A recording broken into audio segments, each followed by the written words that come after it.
Earlier in this hour, when we were discussing the coronavirus situation with Oregon Governor Kate Brown, a graphic on our screen showed that there were no new coronavirus cases today in the state of Oregon, but that number was actually officially updated during this hour when the state of Oregon reported 443 new cases of coronavirus today in that state. Also today, Pulitzer Prize-winning journalist Laurie Garrett tweeted this graphic showing the states that are seeing an increase in new cases of coronavirus. Florida is one of those states. Rebecca Jones built Florida's coronavirus data web portal, but she was fired on May 18th after refusing to manipulate data to make it seem as if certain Florida counties had met the criteria to reopen. On her new dashboard, Rebecca Jones publishes the county-level data that Florida officials have tried to suppress. It shows that only one of Florida's 67 counties has met all of the criteria for the next phase of reopening. Rebecca Jones' portal shows that the state is undercounting the amount of COVID-positive people by more than 8,000. That's because Rebecca Jones includes positive antibody test results and non-Florida residents. Rebecca Jones also shows that Florida is inflating the test count because the state is counting every time the same person gets retested.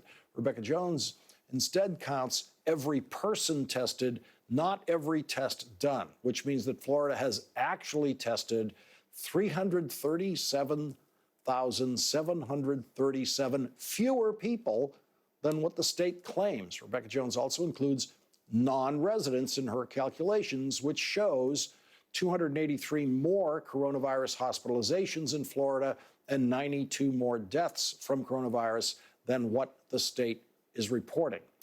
Joining our discussion now is Rebecca Jones, the former manager of data and surveillance for COVID-19 at the Florida Department of Health. Thank you very much for joining us tonight. And how difficult is it for you to get the real numbers and produce these real numbers for Floridians? Well, luckily for me, it's not too difficult because I built the original dashboard, so I know exactly where to look. Other people aren't so fortunate. And so if they wanted to try to find these things, they would have to download thousands of pages of a PDF report and extract every single table and chart from it, and then aggregate it to the county level, and then compare it against a whole nother other set of metrics. And because I built the data in the first place, I knew how to recreate all of that a lot easier than anybody without that insight would be able to do. And what has been the state's reaction to you basically doing this on your own?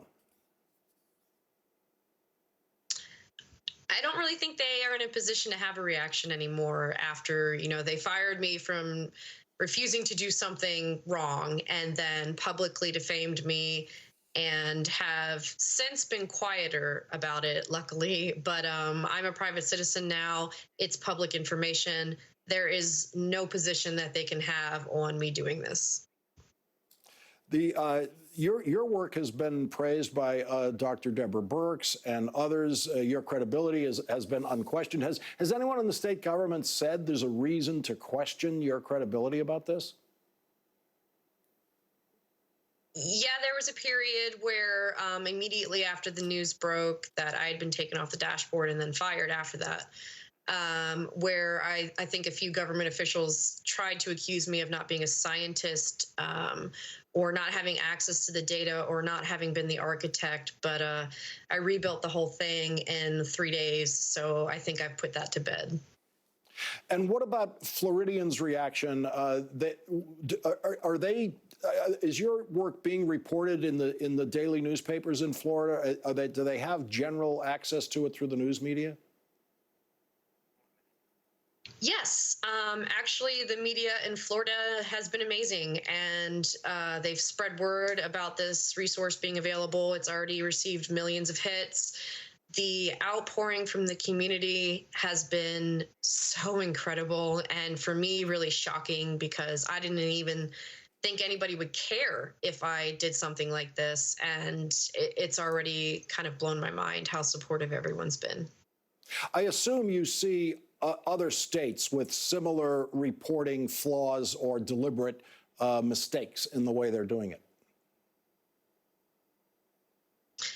Yeah, I've kind of had my head buried in Florida since January, so I haven't been paying as close attention to some of their numbers.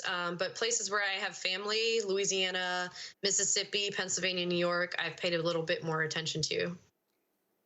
Rebecca Jones, thank you for your invaluable work. This is very, very important work that you're doing. We greatly appreciate it, and we greatly appreciate your joining us tonight. Thank you.